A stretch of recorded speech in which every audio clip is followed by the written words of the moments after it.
it's me Anjali Verma and welcome to my channel. So firstly I'm really sorry I'm not regular on my channel because आजकल मेरा थोड़ा सा busy schedule चल रहा है, but still I'm trying my best to provide content to you people and because मैं 2-3 part upload नहीं कर सकती हूँ per chapter because इतना ज़्यादा टाइम नहीं मिलता है मुझे, so I'm trying कि सबसे पहले मैं जितने चैप्टर्स हैं वो कवर कर सकूँ, then if I'll get time तो मैं definitely next parts भी लाऊंगी सभी चैप्टर्स के। सो यहाँ पे हम 5th चैप्टर स्टार्ट कर रहे हैं हमारा फिजिक्स का। सो जो हमारा फर्स्ट क्वेश्चन है वो है the magnetism of a magnet is due to. आपको सारे ही ऑप्शंस दिए हुए हैं। अब यहाँ पे हमें बताना है कि जो मैग्नेटिक प्रॉपर्टी होती है किसी भी मैग्नेट की वो किस वजह से होती है। तो सबसे पहले तो अगर हम कोई भी एक मैग्नेट कंसिडर कर रहे हैं उसमें एक नॉर्थ पोल होगा एक साउथ पोल होगा, ये हमें पता है। अब जो मैग्नेटिक प्रॉपर्टी है यानी कि मैग्नेटिक डायपोल मोमेंट वो किसकी वजह से जनरेट होता है, वो डी की वजह से जनरेट होता है, that is spin motion of electrons.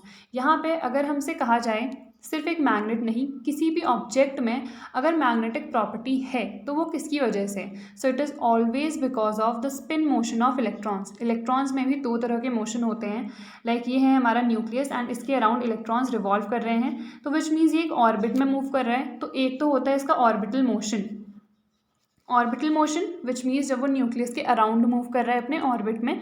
Then होता है स्पिन मोशन। स्पिन मोशन का मतलब होता है जब वो अपने एक्सिस के अराउंड मूव कर रहा है। इसको आप समझ सकते हो जैसे अगर किसी को नहीं पता है तो जैसे सन है, सन के अराउंड अर्थ रिवॉल्व कर रहा है, ये हमारा अर्थ है, तो एक तो अर्थ सन के अराउंड मूव कर रहा है एंड एक अपने एक्सिस के अराउंड भी तो वो मूव कर रहा है, विच मीन्स इसमें भी दो तरह के मोशन हैं। ये सेम तरह के मोशन होते हैं हमारे एक इलेक्ट्रॉन में अगर इसको हम अपना न्यूक्लियस कंसिडर करें। तो जो मैक्सिमम मेरा मैग्नेटिक डायपोल मोमेंट जनरेट होता है वो होता है स्पिन मोशन की वजह से। ये भी आपने फॉर्मूला आई थिंक देखा होगा, अगर नहीं देखा है तो I have already provided the notes, वहाँ पे जाके देख लेना, वहाँ पे सारी चीज़ें मैंने प्रोवाइड कर रखी हैं। तो जो स्पिन मोशन होता है उसकी वजह से हमेशा जो मैग्नेटिक डायपोल मोमेंट है वो ज़्यादा जनरेट होता है एंड इसमें एज सच आपका कोई एक्सप्लेनेशन नहीं है। स्पिन मोशन के लिए हमारा फॉर्मूला एज सच दे दिया जाता है, भले ही जो हमारा दूसरा वाला है ऑर्बिटल मोशन की वजह से उसमें हमें डेरिवेशन करना पड़ता है, बट इसका जो फॉर्मूला है वो एज इट इज़ आपको लर्न करना है। तो आई होप ये वाला क्वेश्चन समझ में आ गया होगा। देन है द एच क्वांटिटी जो कि है magnetic field intensity is analogous to which of the following. तो यहाँ पे एनालॉगस का मतलब होता है सेम प्रॉपर्टी, मतलब कौन सी ऐसी क्वांटिटी है या कौन सी ऐसी चीज़ है ऑप्शन में जिसकी जो प्रॉपर्टी है वो सेम होगी as magnetic field intensity. So H हमारी मैग्नेटिक फील्ड इंटेंसिटी है तो इसकी प्रॉपर्टी सेम किससे होगी, इलेक्ट्रिक फील्ड इंटेंसिटी से, विच मीन्स ई ऑप्शन मेरा सही हो जाएगा। ई सही होगा विच मीन्स सी वाला ऑप्शन करेक्ट हो जाएगा। तो आई होप ये समझ में आ गया होगा। देन है the vertical component of the earth's magnetic field is zero at. तो यहाँ पे सबसे पहले तो आपको पता होने चाहिए 3 एलिमेंट्स होते हैं of the earth's magnetic field. 3 elements होते हैं। फर्स्ट होता है मेरा एंगल ऑफ डिक्लाइनेशन, देन होता है एंगल ऑफ डिप, थर्ड होता है horizontal component of earth's magnetic field. तो सबसे पहले यहाँ पे पूछा गया है vertical component of the earth's magnetic field is zero at. तो वर्टिकल कंपोनेंट हमें पता है, वर्टिकल कंपोनेंट में हम क्या लेते हैं, sine theta. So B E क्या है मेरा यहाँ पे earth magnetic field, B V है उसका वर्टिकल कंपोनेंट अर्थ के मैग्नेटिक फील्ड का ही, और साइन थीटा। थीटा क्या है यहाँ पे, एंगल ऑफ डिप। अगर हम इक्वेटर पे देखें तो थीटा की वैल्यू कितनी होती है, वो होती है 0। तो थीटा अगर मेरा 0 है तभी जाके तो ये पूरी ही वैल्यू कितनी हो जाएगी, 0। एंड थीटा 0 कहाँ पे होता है, इक्वेटर पे, विच मीन्स मेरा बी ऑप्शन सही हो जाएगा मैग्नेटिक इक्वेटर, क्योंकि वहाँ पे जो एंगल ऑफ डिप की वैल्यू होती है वो कितनी होती है, 0। तो आई होप ये क्वेश्चन आपको अच्छे से समझ में आ गया होगा। ये जो एलिमेंट्स वाला टॉपिक है ये बहुत ज़्यादा इंपॉर्टेंट है, तीनों ही एलिमेंट्स इंपॉर्टेंट हैं, वर्टिकल कंपोनेंट और हॉरिजॉन्टल कंपोनेंट, देन हमारा एंगल ऑफ डिप और एंगल ऑफ डिक्लाइनेशन। तो आई होप ये आपको समझ में आ गया होगा। देन नेक्स्ट क्वेश्चन है angle on the horizontal plane between magnetic north and true north is called. तो ये तो हमारा फर्स्ट वाला कंपोनेंट हो जाता है जो कि है हमारा एंगल ऑफ डिक्लाइनेशन, जिसको हम कहते हैं मैग्नेटिक डिक्लाइनेशन।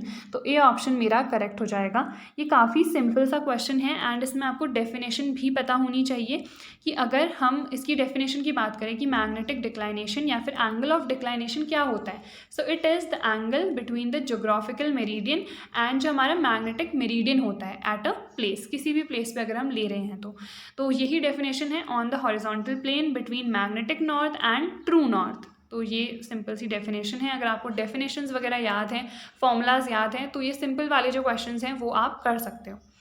देन उसके बाद है at a point on the right bisector of a magnetic dipole. तो यहाँ पे एक मैग्नेटिक डायपोल लिया गया है, उसके राइट बाइसेक्टर पे किसी भी पॉइंट पे अगर हम ले रहे हैं, राइट बाइसेक्टर ये है विच मीन्स यहाँ यहाँ यहाँ कहीं पर भी मैं कोई भी पॉइंट ले रही हूँ, तो उसमें से कौन सा वाला ऑप्शन सही होगा। तो सबसे पहले तो एक मैग्नेटिक डायपोल अगर मैं ले रही हूँ तो ये और ये, इसको हम m से डिनोट कर देते हैं। m मतलब जो उसकी मैग्नेटिक स्ट्रेंथ है, जैसे हम q लेते हैं इलेक्ट्रिक डायपोल में, वो होता है उसका चार्ज, यहाँ पे हम लेते हैं मैग्नेटिक स्ट्रेंथ। अगेन इसके बीच का डिस्टेंस हम ले लेंगे 2l, जैसे हम एक इलेक्ट्रिक डायपोल में लेते हैं। तो यहाँ पे ये चारों ऑप्शन में से क्या सही होगा। तो यहाँ पे फर्स्ट में पोटेंशियल, सेकंड में भी पोटेंशियल, देन बाकी दोनों में फील्ड दिया है। तो यहाँ पे सिर्फ पोटेंशियल नहीं है, इसका मतलब है पोटेंशियल एनर्जी। ये करेक्ट कर लेना आप एक बार, पोटेंशियल एनर्जी गिवन है यहाँ पे आपको। तो पोटेंशियल एनर्जी का फॉर्मूला देखते हैं हम, कितना होता है -mb cos थीटा। तो जैसे अगर आपको इलेक्ट्रिक फील्ड वाले फॉर्मूलाज याद है ना, तो मोस्टली उसी से रिलेटेड होते हैं। जैसे वहाँ पे होता है formula u = -pe cos theta, तो अगेन यहाँ पे क्या है -mb cos थीटा। तो राइट बाइसेक्टर है तो ये मेरा थीटा कितना होगा 90 डिग्री होगा, and cos 90 is 0, which means ये पूरा टर्म कितना हो जाएगा 0। तो u की वैल्यू कितनी आ गई 0, which means potential energy is 0 at all points on the right bisector. Because मैं कोई भी पॉइंट ले लूँ राइट बाइसेक्टर पे, मेरा थीटा कितना रहेगा 90 डिग्री ही रहेगा। तो आई होप ये भी क्वेश्चन आपको अच्छे से समझ में आ गया होगा। देन हमारा नेक्स्ट क्वेश्चन है Gauss law in magnetism is. तो यहाँ पे जो ऑप्शन सी है वो करेक्ट हो जाएगा, विच इज दिस, क्योंकि जो गॉस लॉ होता है मैग्नेटिज्म में वो क्या स्टेट करता है कि the magnetic flux passing through any closed surface is 0। सो यहाँ पे इंटीग्रेट कर रखा है, विच मीन्स सम कर रखा है, पूरे सरफेस की बात हो रही है, एंड ये सर्कल बना रखा है, इसका मतलब होता है हमेशा क्लोज्ड सरफेस। इसका मतलब हमेशा होगा कि एक क्लोज्ड सरफेस को हमने कंसिडर कर रखा है। सो यही होता है statement Gauss law in magnetism का, जिसके अकॉर्डिंग हमारा सी ऑप्शन हो जाएगा करेक्ट। देन इसके बाद नेक्स्ट क्वेश्चन है if m is the magnetic moment and b is the magnetic field then the torque is given by. तो जैसे हमारा अगर हम टॉर्क की बात करें एक इलेक्ट्रिक फील्ड में, तो उसका फॉर्मूला क्या होता है pe sin थीटा। सिमिलरली यहाँ पे क्या हो जाता है mb sin थीटा। तो mb sin थीटा को मैं किस तरह से लिख सकती हूँ क्रॉस प्रोडक्ट के फॉर्म में। So vector m cross vector b, which means C option मेरा करेक्ट हो जाएगा। So this is very simple. Now we'll move on to our next question. Then हमारा नेक्स्ट क्वेश्चन है a magnet with the moment pm is given. So एक magnet दिया है जिसका जो मैग्नेटिक मोमेंट है वो है pm। तो यहाँ पे हमें पता है, अभी मैंने आपको बताया, जो मैग्नेटिक स्ट्रेंथ है उसे हम लेते हैं m, और जो डिस्टेंस है वो आ जाता है 2l। सो विच मीन्स जो pm की वैल्यू है वो कितनी होगी m into 2l। This is the magnetic moment if it is bent into a semi circular form. अब इसे एक सेमी सर्कुलर फॉर्म में बेंड कर दिया गया है। तो सपोज सेमी सर्कुलर है, विच मीन्स रेडियस मेरी r हो जाएगी। तो ये जो अब डिस्टेंस आएगा दोनों ही पोल्स के बीच में वो कितना आएगा 2r आएगा। अब हमें पता है सबसे पहले ये तो एक स्ट्रेट लाइन के फॉर्म में थी, हम कंसिडर कर सकते हैं। देन उसको बेंड किया गया है एक सेमी सर्कुलर फॉर्म में, विच मीन्स उसका जो सेमी सर्कमफेरेंस है वो आएगा। अब यहाँ पे सर्कमफेरेंस कितना होता है सर्कल का 2πr। तो सेमी सर्कमफेरेंस अगर हम ले रहे हैं तो वो कितना हो जाएगा πr is equals to 2l, क्योंकि 2l डिस्टेंस था उतनी ही लेंथ है, उसी को मोड़ा गया है। अब यहाँ पे से अगर मैं r की वैल्यू निकालूँ तो वो कितनी हो जाएगी 2l/π। तो r की वैल्यू ये हो गई। पहले का जो हमारा मैग्नेटिक मोमेंट था वो कितना था pm। अब जो नया मैग्नेटिक मोमेंट आएगा वो कितना होगा, सपोज pm डैश कंसिडर कर लेते हैं। एंड जो हमारी मैग्नेटिक स्ट्रेंथ है वो तो चेंज नहीं होगी, वो तो m ही रहेगी। क्या चेंज हुआ है यहाँ पे, डिस्टेंस बिटवीन द पोल्स। यहाँ पे कितना आएगा 2r। अब r की वैल्यू अभी हमने देखी कितनी आई थी 2l/π। अगर मैं m इंटू 2l इसे साथ ले लूँ तो m इंटू 2l की वैल्यू क्या थी pm थी, जो अभी हमने ऊपर देखा था। सो उसकी वैल्यू pm थी, इसको हम सब्सटीट्यूट कर देंगे। एंड ये जो 2/π है इसको बाहर से ले लेते हैं। So pm dash is equals to 2/π into m into 2l, जिसकी वैल्यू कितनी है pm। यहाँ पे मैंने pm पुट कर दिया। तो हमसे पूछा ही यही गया है, it's new magnetic moment will be. So D option correct दिख रहा है, 2/π इंटू PM। सो डी ऑप्शन करेक्ट हो जाएगा।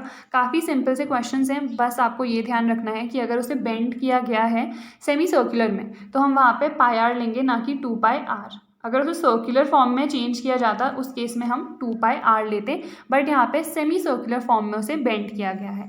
देन उसके अकॉर्डिंग आपको देखना है, यहाँ पे ज़रूरी नहीं है कि सिर्फ L ही आए या फिर सिर्फ R ही आए। आपको क्या देखना है कि जो भी दो पोल्स हैं उनके बीच का डिस्टेंस कितना आ रहा है। जैसे पहले वो 12 था, देन उसके बाद वो 2r हो गया, इसीलिए हमने वहाँ पे 2r लिखा एंड देन r की वैल्यू L के फॉर्म्स में चेंज कर दी, बिकॉज हमें PM के टर्म्स में आंसर चाहिए। So you have to keep all these things in mind. So that's all for today's video. I hope ये सारे questions आपके लिए useful रहे हों. Don't forget to like this video, share it with your friends. Do subscribe to my channel and thanks for watching.